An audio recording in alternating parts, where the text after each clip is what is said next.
안녕하세요. 오늘은 3강 창의적 사고와 글쓰기를 시작하겠습니다. 오늘의 주제는 인생 계획 세우기입니다.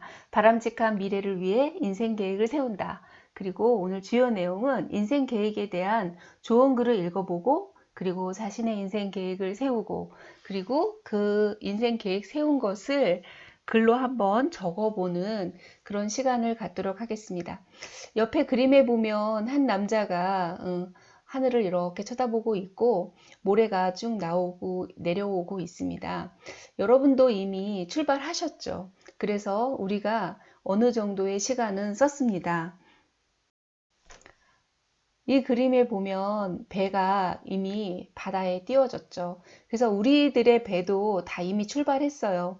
저는 좀 많이 왔고 여러분들은 어쩌면 이제 막 출발했다고 볼 수도 있죠. 하늘에는 무수히 많은 별이 떠 있고 우리는 많은 꿈을 꾸고 있을 것입니다. 여러분들이 인생에 어떤 계획을 많이 세우고 계시겠죠? 그렇지만 그 계획들에 대해서 우리가 좀더 먼저 살아온 사람들 또는 많은 분들이 쓰신 좋은 책들, 글들 이런 것들을 읽으면서 오늘 좀 더 촘촘하고 좀 더 깊이 있고 좀 더 심오한 여러분들의 삶을 행복으로 이끄는 그런 자신의 계획을 세우는 글을 써보도록 하겠습니다. 계획하면 떠오르는 책이 있는데요. 바로 고래가 보고 싶거든 이라는 줄리 폴리아노의 글입니다. 이분이 쓴 이 글을 예린이 스테드라는 분이 그림을 그렸는데요. 문학동네에서 나온 이 책은 너무나 사랑스럽거든요. 고래가 보고 싶니? 그렇다면 창문이 있어야 해. 그리고 바다도, 시간도 있어야 해. 바라보고 기다리고. 저게 고래가 아닐까 생각할 시간. 저건 그냥 새잖아. 깨달을 시간도. 이렇게 우리가 뭔가 삶의 계획을 세울 때 고래, 여러분들이 잡고 싶은 그 고래가 있겠죠.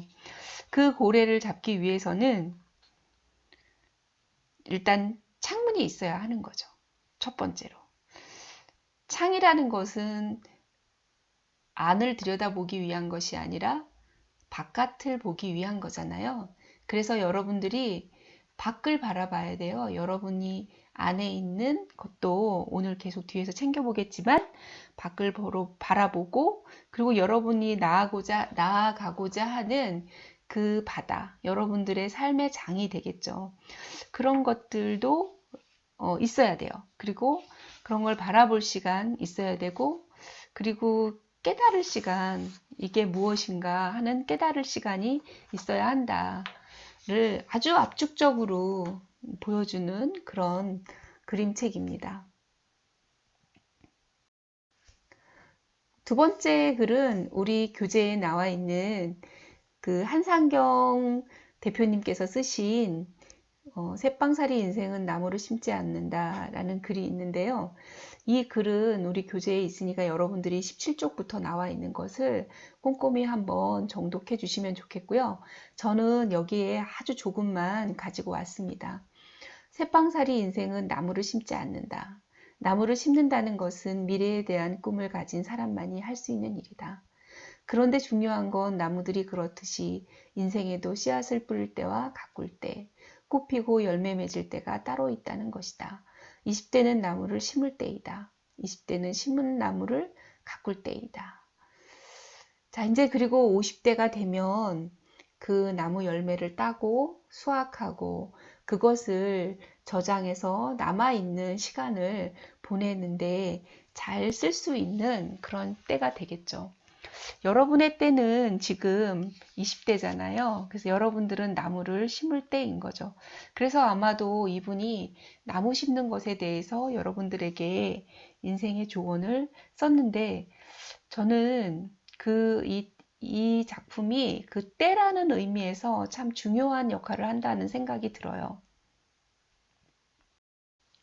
근데 이제 제가 이분의 글을 읽고 그 검색을 해봤더니 중앙일보에 인터뷰한 게 있더라고요. 최근에 2020년 3월 20일자니까 얼마 안 됐죠. 그러니까 지난달의 상황인데 이분이 좀 많이 편찮으신 것 같아요. 그런데 그 편찮은 상황에서도 그 아침고요 수목원에 늘 이렇게 돌으면서 나무를 챙기고 있는 모습, 그런 거 이제 인터뷰 기사에 나왔거든요. 근데 이런 문장이 신문에 있더라고요. 이 다음에 하늘에 가서 넌 뭐 하고 왔느냐 물으면 전 나무 심다 왔습니다. 나무를 심고 또 심고 또 심었습니다. 이렇게 말씀하실 거라는 거예요. 그리고 네가 나에 꽂힌 것은 이 세상 다른 꽃보다 나 아름다워서가 아니다. 네가 나에 꽂힌 것은 이 세상 다른 꽃보다 향기로워서가 아니다. 네가 나에 꽂힌 것은 내 가슴 속에 이미 피어 있기 때문이다. 이런 문장이 있어서 너무 아름다웠거든요. 우리가 아마 어떻게 살아갈지 그런 것은 아마 이미 우리의 가슴 속에 피어 있는 거일 거라는 생각이 들어요.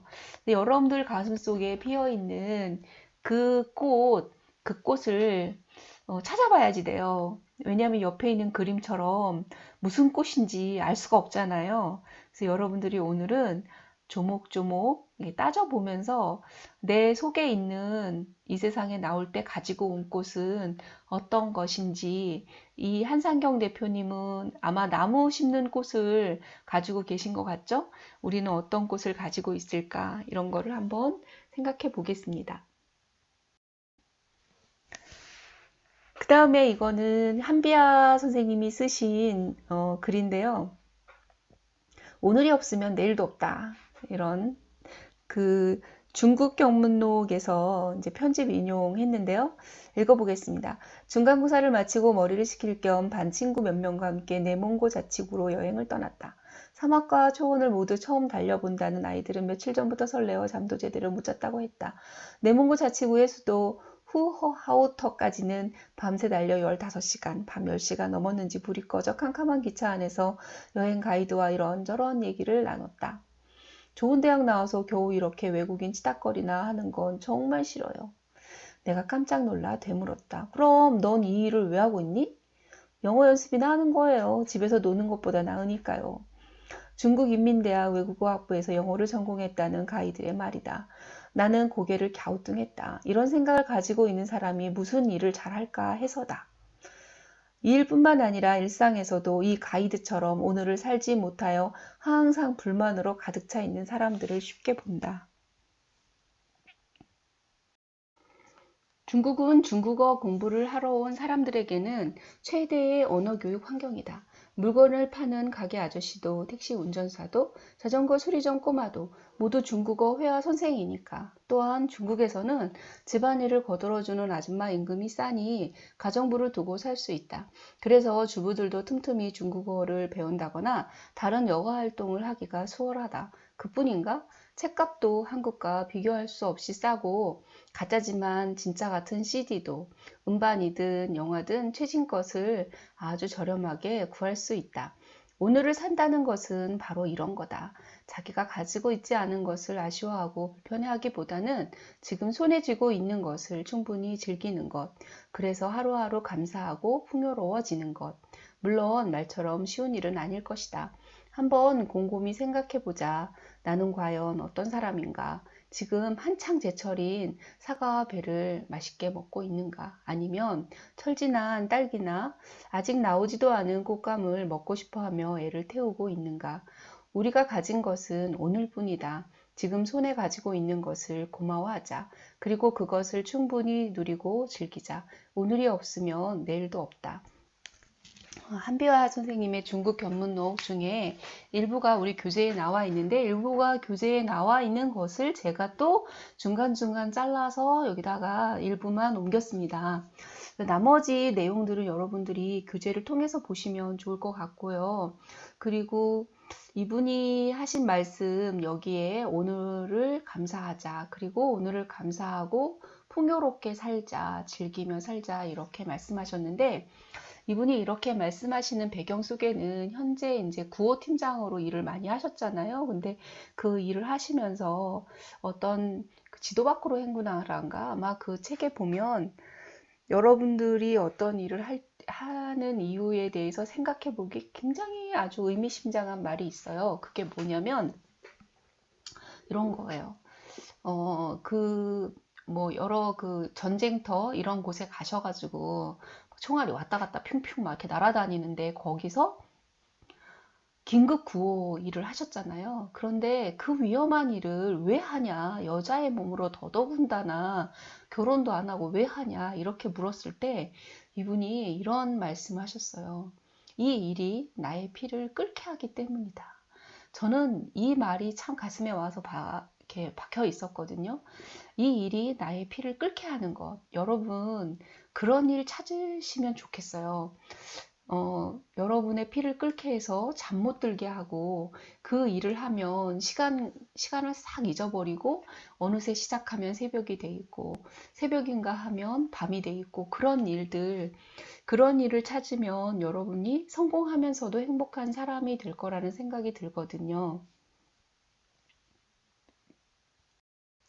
자, 그럼 여러분들의 그런 일을 만나기 위해서 여러분들이 아마 한 발짝 한 발짝 계획을 세워야 될 것 같아요. 그래서 인생 계획 세우기에 대해서 말씀을 드리려고 하는데요. 그 계획을 세우려면 네 가지를 생각을 해봐야 돼요. 첫 번째는 목표, 두 번째는 내가 가지고 있는 자원이 무엇이 있는가, 세 번째는 장애물을 또 생각해 봐야 되고요. 그 다음에 글로 쓰는 것에 대해서 생각해 봐야 돼요. 그래서 오늘 이 네 가지에 대해서 단계별로 한번 살펴보겠습니다. 첫 번째가 이제 목표예요. 그래서 우리가 무슨 일이든지 하려면 목표를 세워야 되잖아요. 목표를 세우는 방법에 대해서 많은 이야기들이 나오는데 저는 이 다섯 가지는 꼭 점검해 봐야 한다고 생각해요. 목표라는 거는 옆에 그림에 보는 것처럼 어떤 관역, 어떤 지점 이런 거거든요. 그래서 막연한 목표를 세우면 여러분들이 그곳에 갈 수가 없어요. 그리고 그 막연한 목표를 세우면 그것을 얻을 수가 없어요. 그리고 그것을 이룰 수 없죠. 이렇게 제가 부정적인 얘기를 많이 하는데 왜냐하면 우리가 무언가를 이루려면 나도 노력해야 되지만 내 주변에 있는 누군가가 그것을 또 도와주어야 이룰 수 있어요. 그리고 나와 내 주변에 있는 누군가와 그리고 하늘이 도와줘야 되고 땅이 도와줘야지 그 일을 이룰 수 있거든요. 그러려면 여러분들이 원하는 게 무엇인지 하늘과 땅과 내 주변에 있는 모든 사람들에게 공표해서 알려야 여러분들의 꿈을 빨리 이룰 수 있고 확실하게 이룰 수 있고 그리고 행복하고 어, 설레는 그런 만족감을 얻을 수 있을 것 같아요. 그래서 그러기 위해서는 여러분들이 목표를 세울 때 구체적으로 해야지 돼요. 어느 만큼 구체적으로 해야 되냐, 측정 가능하게, 그리고 달성 가능한 목표를 세우시면 좋겠는데요. 이 달성 가능하다는 것은, 뭐 내가 한 달에 뭐 200만 원 벌고 싶다. 내가 가능한 건 아마 200만 원일 거야. 뭐 이런 걸 말씀드리는 게 아니라 인간으로서 달성 가능한 걸 세우라는 거예요. 금액은 높이 잡으셔도 돼요. 하지만 이런 거 있죠. 나는 영원히 살겠다. 뭐 이런 거. 그런 거는 안 되잖아요. 물론 앞으로 되는 사회도 있을 수 있겠지만 달성 가능한 목표 이런 거를 세웠으면 좋겠고 그리고 적합한가 이거는 옳은가 이런 거를 생각해 보셨으면 좋겠어요. 나는 뭐 도둑질을 해서 1,000만 원을 벌겠다. 이런 계획 안 되잖아요. 아주 쉬운 예지만 그래서 여러분들이 적합한 거 가치, 올바른 가치, 올바른 미래 이런 걸 세우셨으면 좋겠고 다섯 번째가 가장 중요해요. 기한을 정하는 게 참 중요해요. 그래서 이 기한을 정해서 목표를 한번 설정하는 걸 해보도록 하려고 그러는데요. 예를 들면 이런 문장을 써보는 거예요. 2026년, 지금 20년이잖아요. 여러분들이 아마도 올해 1학년 입학하셨으면 이제 2024년이면 졸업할 테고 제가 왜 26년이라고 썼냐면 여기에 아마 남학생들도 좀 있을 것 같아서 군대 갔다 오셔야 하잖아요. 그래서 군대 갔다 오면 2026년쯤 되지 않을까 하는 생각에서 그리고 2학년 학생들도 있을 것 같고, 뭐 여학생들은 2024년으로 하셔도 괜찮을 것 같아요. 나는 뭐뭐 기업, 여기는 지금 대기업 이렇게 해놨는데 여러분들이 일하는 업무와 관련된 어떤 회사나 또 의생명 그 공학과나 이런 의과 쪽에서는 병원 이런 라든지 또는 뭐 어떤 의학 회사라든지 이렇게 여러분들이 가고 싶은 그런 구체적인 기업을 쓰셔도 좋을 것 같아요. 그리고 창업한다 이런 거 물론 좋아요. 그래서 2026년 이렇게 기한을 정해 주시고 거기에다가 뭐 취직한다, 창업한다 이렇게 계획을 세우셔도 좋겠어요. 그 다음에 두 번째는 뭐 이런 거 있죠. 한 달에 한 번씩 산 정상까지 올라간다. 사실 이거는 저의 계획이거든요. 한 달에 한 번은 어떤 산이든 저희 집 주변에는 수리산이 있는데 수리산을 정상까지 한 달에 한 번씩 올라간다. 이런 목표를 매번, 매달 또는 1년에 한 번씩 새해가 되면 계획을 세우지만 한 달에 한 번이면 12번인데 저는 꼭 한 3번밖에 못 올라가더라고요. 그래서 이렇게 어쨌든 매번 계획은 세우거든요. 한 달에 한 번씩 산 정상까지 올라간다. 그 다음에 제가 이 목표를 못 이루는데 여기에 대해서 제가 주변에 누군가에게 말을 하고 도움을 청하니까 그 목표를 이룰 수 있더라고요. 그래서 이걸 말을 하는 건 되게 중요해요. 여하튼 그건 뒤에 또 나오지만 여러분들은 이렇게 시간, 그리고 몇 회, 이렇게 구체적으로, 그리고 산에 간다, 이게 아니고 산 정상, 이런 구체적인 단어를 쓰는 게 중요하다는 거예요.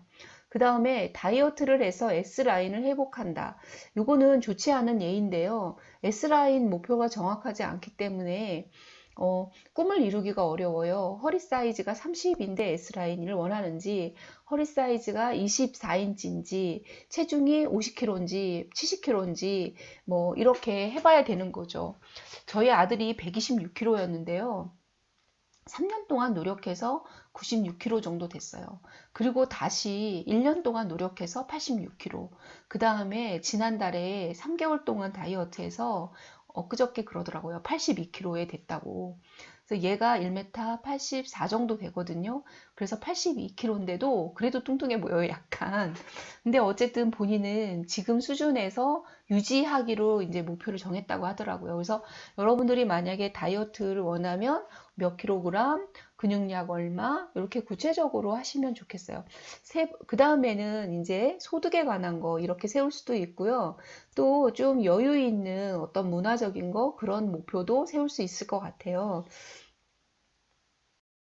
그런데 이런 목표를 세울 때 또 하나 중요한 게 있는데, 무엇을 위하여 그 목표를 세우냐 이런 게 참 중요해요. 그래서 여러분들이 뭐 어떤 회사에 취직한다라고 했을 때 무엇을 위하여 나는 나의 뭐 삶의 가치관인 어떤 것을 이루기 위하여 이렇게 위하여를 한번 써보시면 더 온전한 생애 목표가 될 것 같아요. 그리고 어떤 친구는 나는 뭐 월 10억을 벌고 싶다 이렇게 목표를 썼는데 뭘 위해서? 그랬더니 부자가 되려고요. 뭐 이렇게 얘기하는 거예요. 너무 어이없게도. 그래서 우리가 월 1억을 벌으면 1년이면 12억이 되잖아요. 그런데 거기서 돈이 또 돈을 벌기 때문에 그 돈은 굉장히 큰 돈이 돼요. 그런데 그런 큰 돈을 버는 것을 무조건 계획에 세워놓기만 하고 그리고 그것이 무엇을 위한 거라고 그 무엇을 위한지 목적이나 의도가 없이 그런 목표를 세운다면 그걸 이루고 났을 때 여러분들은 또 다른 어떤 길을 향해서 헤매게 되고 그리고 어쩌면 방탕하거나 또는 후회하는 삶으로 갈 수도 있어요. 그래서 이런 목적을 반드시 앞에다가 심사숙고해서 적어보시고 그것은 적합한 목적인지 이런 거를 함께 생각해 보시면 좋겠어요.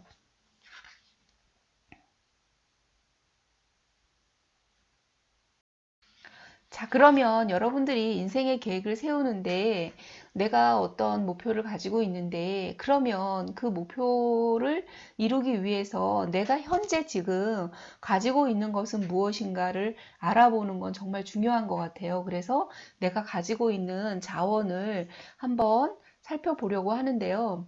그 자원을 분석하는 것은 이렇게 7가지로 분석을 해볼 수가 있어요. 시간과 내가 가지고 있는 시간이 얼마인가.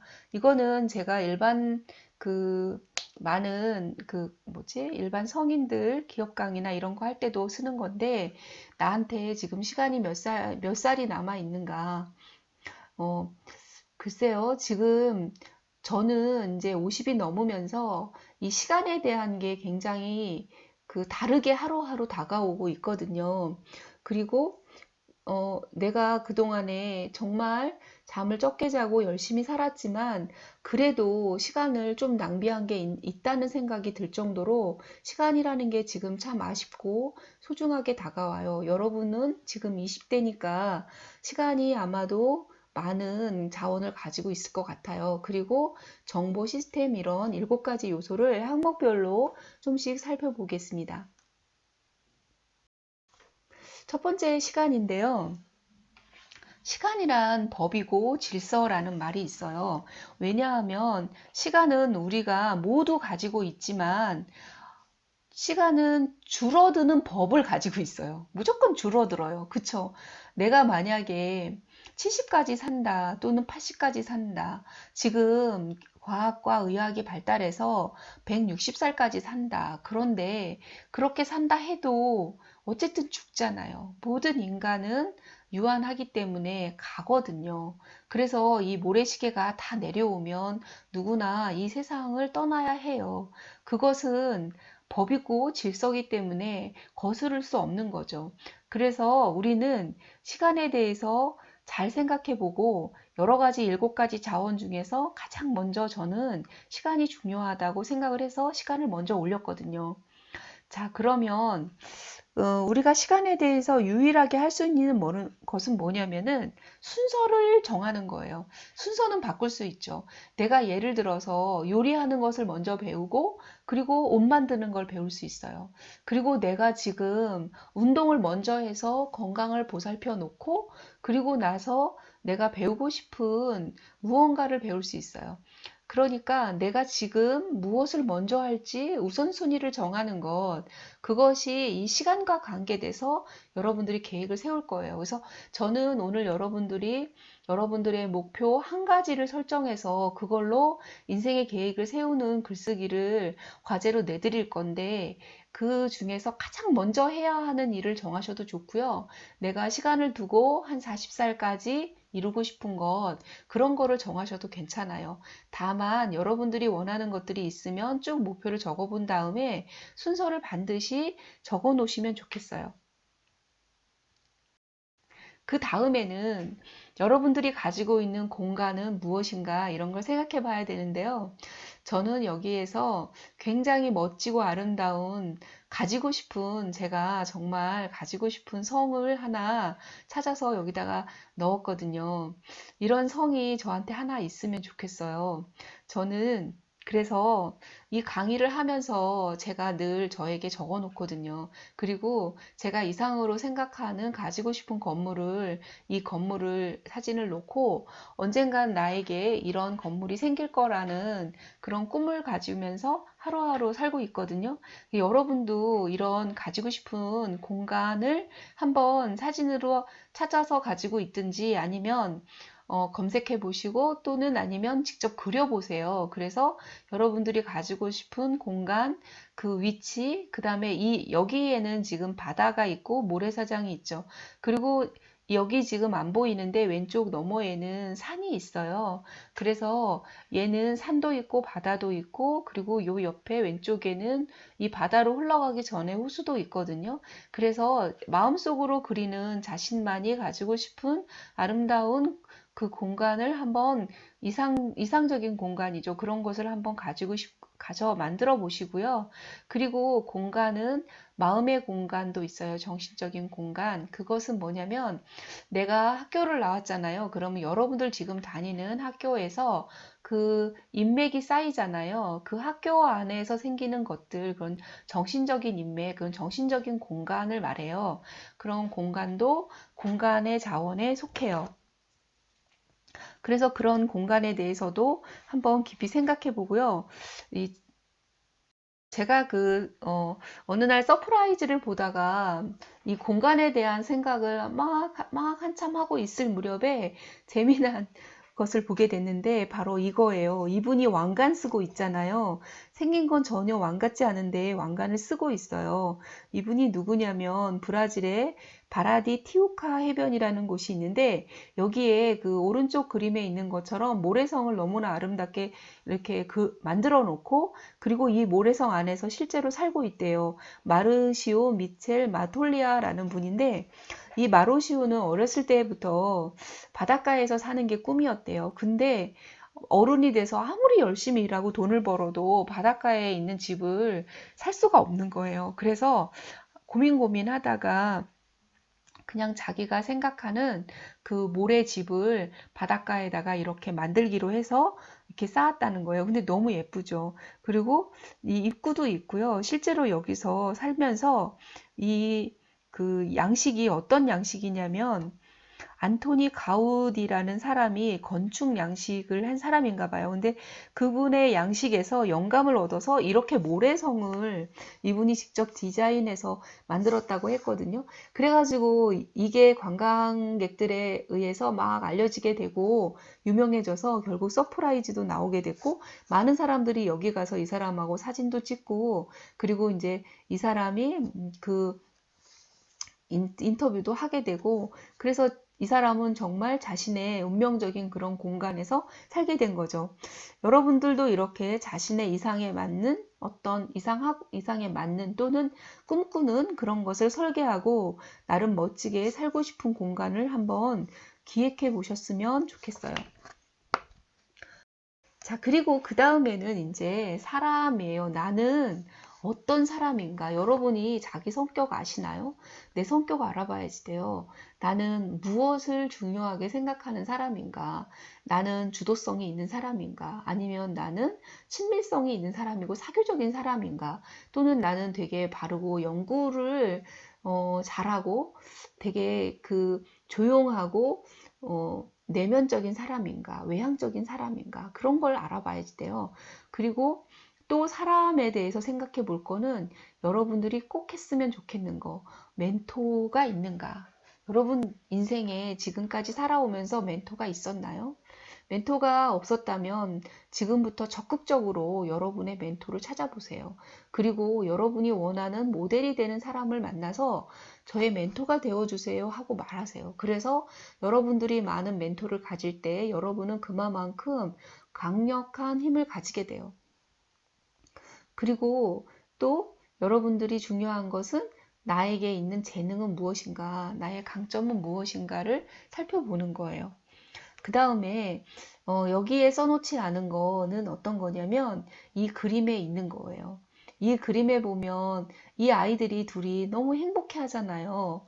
곧 뽀뽀할 것 같아요. 그래서 여러분이 사랑하는 사람을 가지는 것, 물론 사랑하는 사람은 소유할 수 없지만 사랑하는 사람을 주변에 두는 것, 그런 것들도 여러분이 사람에 대해서 생각해 볼 여러분의 자원이에요. 재능에 대해서 생각해 볼 때 여러분들이 한번 보셨으면 하는 책이 있는데 바로 위대한 나의 발견 강점 혁명이라는 책이에요. 마커스 버킹엄과 도널드 클리프턴이라는 분이 이 책을 쓰셨는데요. 제가 이 책을 사서 보면서 자기발견 프로그램 아이디라는 게 이 책 표지 안쪽에 있더라고요. 그래서 그거를 꺼내서 아이디를 치고 이렇게 들어가서 하면 한 30분 정도 검사를 하게 돼 있어요. 저는 너무나 궁금해서 이 검사를 해봤는데, 예를 들면 전략적 사고, 미래지향, 긍정적, 뭐 이런 것들이 저의 재능으로 나왔더라고요.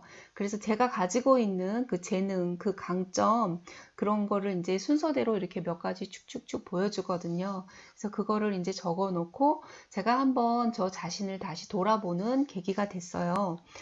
이거는 맞다, 이거는 아니다, 뭐 이런 것도 나올 수 있는데 저는 여기에서 나왔던 것들이 제가 생각했던 거하고 거의 유사하게 맞았거든요. 여러분들도 책을 굳이 사지는 않더라도 도서관에서 이렇게 보면서 안에 보면 여기에 여러 가지 강점들이 나와 있어요. 그래서 여러분들이 읽어보시고, 아, 이거는 나한테 있는 거, 이거는 나에게 없는 거, 이렇게 점검해 보실 수도 있고요. 프로그램 한번 아이디 해가지고 보셔도 좋겠어요. 하여튼 이제 이 책에 나와 있는 거는 이제 지식에 대해서도 나오고, 그리고 기술, 재능에 대해서 또 다른 설명들이 있는데, 지식은 어떤 거냐면 두 가지가 있다. 하나는 사실에 입각한 지식이 있고 경험에 의한 지식이 있다. 이거죠. 사실은 경험에 의한 지식은 더 굉장히 깊이 우리 몸에 체득이 되기 때문에 정말 진짜 지식이 되죠. 그 다음에 두 번째는 그냥 책으로 이렇게 읽었는데 그것을 우리가 계속 반복해서 연습을 했을 때 우리는 그거를 기술이라고 그래요. 그래서 이 기술을 가지면 우리는 시행착오를 줄일 수 있고 자기 분야에서 최고가 되는 그런 능력을 가질 수 있게 되죠. 그 다음에 조금 다른 거가 이제 바로 재능인데 이 강점 혁명에서는 바로 재능이 가장 중요하다. 왜냐하면 1만 시간의 법칙, 1만 시간을 노력을 할 때 우리가 내가 재능이 있는 거 A라는 재능이 있는데 그 A를 1만 시간 했을 때 하고 내가 전혀 재능이 없는데 1만 시간 했을 때는 전혀 다르다는 거죠. 제가 만약에 그 강호동이나 또는 뭐 김연아처럼 운동선수가 됐다고 한번 생각해 보세요. 정말 올림픽은커녕 동네 대회도 못 나갔을 거거든요. 정말 재능이 없어요. 그래서 제가 중학교 3학년 때 테니스를 우리 담임선생님이 체육선생님이어서 가르쳐 주신 적이 있거든요. 근데 한 석 달 정도 가르치신 다음에 선생님이 그러셨어요. 현이야, 너는 그냥 공부나 해라. 운동하지 마. 어? 이러셨어요. 그래서 고맙습니다, 선생님. 그러고 저는 이제 운동을 그만두게 됐거든요. 그러니까 저한테는 운동은 전혀 재능이 아니었던 거죠. 제가 제일 좋아하는 거는 책 보고 그 책 본 얘기를 누군가한테 이렇게 얘기해 주는 거. 그거가 저는 제일 좋았어요. 그리고 재밌고, 그리고 앉아서 뭐 10시간이라도 책을 보라. 그러면 저는 그거는 얼마든지 할 수 있는 일이었거든요. 그래서 여러분의 재능을 발견해 주세요.